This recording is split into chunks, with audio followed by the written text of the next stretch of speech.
ઓમ શાંતિ health centre Surat Kamrej મારા ગુજરાતી જ્યાં જ્યાં વસે છે દેશ વિદેશમાં દરેક લોકોને દંડવત પ્રણામ અને દિલથી ખૂબ ખૂબ ધન્યવાદ. ખૂબ ખૂબ ધન્યવાદ. એક વખત હસવાનું છે. તો આજે આપણે ઘણા લોકોની ફરમાઈશ છે, અહીંયા ટ્રીટમેન્ટ લઈ ગયા છે. એ લોકો એવું કહે છે કે ગોઠણના પગના દુખાવાનો વિડીયો આખો અમને આપો.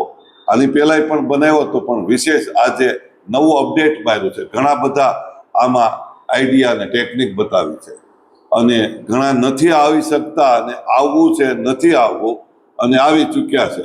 દરેક લોકો માટે આજનો વિડીયો બહુ સરસ છે, સુપર છે, અને અમે મહેનત કરીને આ બધું સરસ મજાની ટેકનોલોજી અને નવી ટેકનિક લાવીને તમારા સુધી પહોંચાડીએ છીએ. તો આજનો વિડીયો છે એ તમારે તો જોવાનો જ છે, પણ કમસે કમ તમારે મારા સોગંદ છે એક વ્યક્તિએ 100 જણાને શેર કરવાનો છે, અને અમારી ચેનલને ઘંટી બજાવીને સબસ્ક્રાઇબ કરી દેશો. એટલી દયા કૃપા દરેક લોકો પર વરસાવો અને અમારી ચેનલને સબસ્ક્રાઇબ કરી દેશો. હાલો, આજે વિડીયો ગોઠણ દુખે છે, પગ દુખે છે આખો, એના માટેનો વિડીયો છે. તો આપણે પહેલા વહેલા લેશું. પગ પોળા કરવા, સીધા કરવાના છે, એને આગળ પાછળ કરવાના છે. દેખાય છે? આગળ પાછળ પગ કરવાના છે આવી રીતે. પછી એને પગની આંગળીઓ બંધ કરો, ખોલો, બંધ કરો, ખોલો, એવું સવાર સાંજ 15-20 મિનિટ કરી નાખવાનું છે. બરાબર? જ્યારે આપણે અત્યારે જનરલ હું બતાવું છું, સવારે સાંજે 15-20 વખત 15-20 વખત જ કરવાની ટેકનિક હું બતાવું છું. જો આમ પહેલું, આ પહેલું અને આ બીજું. ત્યાર પછી પગને થોડા પોળા કરવાના અને આમ અંદર બહાર કરવાના છે. આટલું કરવાનું છે. સવાર સાંજ 15-20 વખત કરી નાખો તો બહુ ફાયદો થાય છે. ત્યાર પછી પગને આગળ પાછળ કરવાના છે, આમાં પણ ફાયદો થાય છે. ત્યાર પછી આપણે પગને આમ પકડીને આમ કરવાનું છે, ગોળ ગોળ ફેરવવાનો છે પગને આવી રીતે. પછી નીચે ઉપર, નીચે ઉપર, નીચે ઉપર, પછી સાઈડમાં આવી રીતે અને આવી રીતે કરવાથી પગમાં ઘણો ફાયદો થાય છે. ત્યાર પછી આવું આપણે 15-20 વખત કરવાનું છે. હું જનરલ નહીં બોલી શકું કારણ કે વિડીયો બહુ લાંબો થઈ જશે. ત્યાર પછી તમારા પગને અહીંયા હાથ પકડી રાખવાનો, આંકડિયા વાળી દેવાના આમ, અને પછી આમ આમ કરવાનું છે, આમ આગળ પાછળ. ત્યાર પછી આમ પણ પગને કરવાના છે 15-20 વખત. ત્યાર પછી આપણે ગોળ 0 કરીશું આવી રીતે. અહીંયા હાથ આંકડી અહીંયા ગોઠણ નીચે વાળીને આવી રીતે કરવાનું છે. પલંગ ઉપર, ટેબલ ઉપર, સોફા ઉપર બેસીને પણ કરાય. ઊંધો અને અવળો, આડાવળો બે બાજુ એન્ટી ક્લોકવાઇઝ એવી રીતે બે બાજુ કરવાની છૂટી છે, કરી શકાય.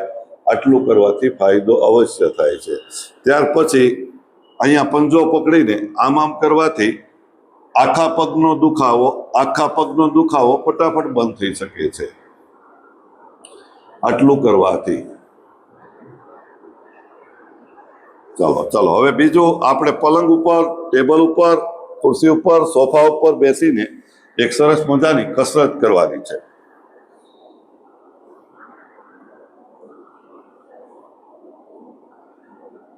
દિવાલના સહારે બેસી જવાનું છે. દિવાલના સહારે બેસીને આવી રીતે આપણે કપડું રાખીને એક પગ સીધો કરીને આપણે આમ કરવાનું છે, દબાવવાનું છે આ બાજુ. કપડું, ટુવાલ, નેપકિન, ચાદર, કપડાં ધોવાનો ધોકો અથવા આવો પાઇપ રાખી શકાય છે. પાઇપ પણ રાખીને બતાવું છું. તમને જે અનુકૂળતા હોય એ રાખી શકાય. ઘરે કેટલી ઘડી રાખવાનું, કેટલો સમય રાખવાનો એ સાંભળો.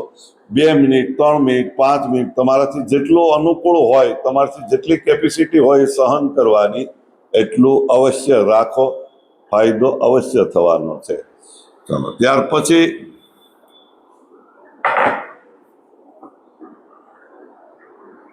પછી આપણે ગોઠણની નીચે આવું કપડું રાખી દેવાનું. પછી એક ભાગ આમ મારી દેવાનો, પછી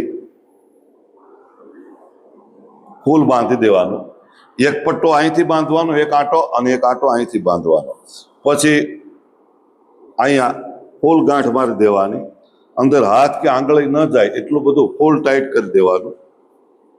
અને પછી ટેબલ ઉપર, ખુરશી ઉપર બેસીને કરી શકાય.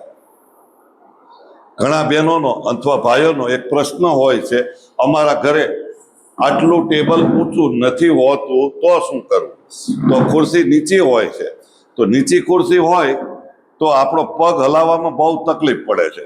તો આપણે આ ખુરશી ઉપર બે ઓશિકા તકિયા મૂકીને આટલું ઊંચું થાય પછી આપણે આમ કરી શકાય. બરાબર? ખુરશી ઉપર પણ ચાલશે, સોફા ઉપર પણ ચાલશે, પલંગ ઉપર પણ ચાલશે, ટેબલ ઉપર બેસીને પણ ચાલશે. આવું કરવાનું છે. બેય પગ દુખતા હોય તો બેય પગ વારા ફરતી પણ કરાય. આટલું કરવાનું છે ફરજિયાત. બહુ મજા આવશે, શરીર હળવું ફૂલ થઈ જશે. ત્યાર પછી બેય પગને આવી રીતે સાથે રાખીને એક રાઉન્ડ અહીં મારવાનો, એક રાઉન્ડ અહીં મારવાનો. બેય સાથે ચલાવી શકાય. જો આવી રીતે પણ કરાય તો બે પગમાં ફાયદો થશે. આવું આપણે ઘરે કરશું તો બહુ ફાયદો થશે. પછી બીજી ટેકનિક,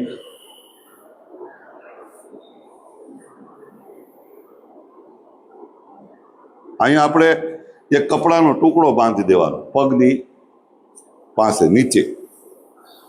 પછી આપણે ટેબલ ઉપર બેઠા બેઠા આમ કરવાનું. સવાર સાંજ 15-20 વખત કરવાથી ફાયદો ખૂબ થાય છે. આટલું કરવાથી તો આ કરવા જેવું છે અને બીજાને કહેવા જેવું છે. કહેવાય છે કરેલું ફોગટ જાતું નથી અને વ્યર્થ જાતું નથી. કર્યા વગર કાંઈ મળતું નથી, કરેલું ફોગટ જાતું નથી, એવું ગીતામાં લખ્યું છે. અને ભગવાનનો આ નિયમ છે કે આપણે કર્યા વગર કાંઈ પ્રાપ્ત થતું, કાંઈ કર્યા વગર કાંઈ મળતું નથી. એટલે ખાસ કરીને આપણે પછી આવી કાંટાવાળી સીટ ઉપર તમે આવી રીતે ઊભા રહી જાઓ તો પણ ફાયદો થાય છે અને રિઝલ્ટ બહુ સારું મળે છે. કારણ કે આ કાંટાવાળી સીટથી આપણા શરીરના બધાય પોઈન્ટ છે એ એક્ટિવ થઈ જાય છે. ત્યાર પછી આપણે આવું અમૃતધ્યેય જ્યુસ પાવડર પીવાથી વાયુનો દુખાવો, સાંધાનો દુખાવો, કેલ્શિયમ, પ્રોટીન, વિટામિન, ફાઈબર અને શક્તિ આપવાનું કામ કરે છે. તો આ આપણે જ્યુસ પીવાથી પણ ફાયદો થાય છે.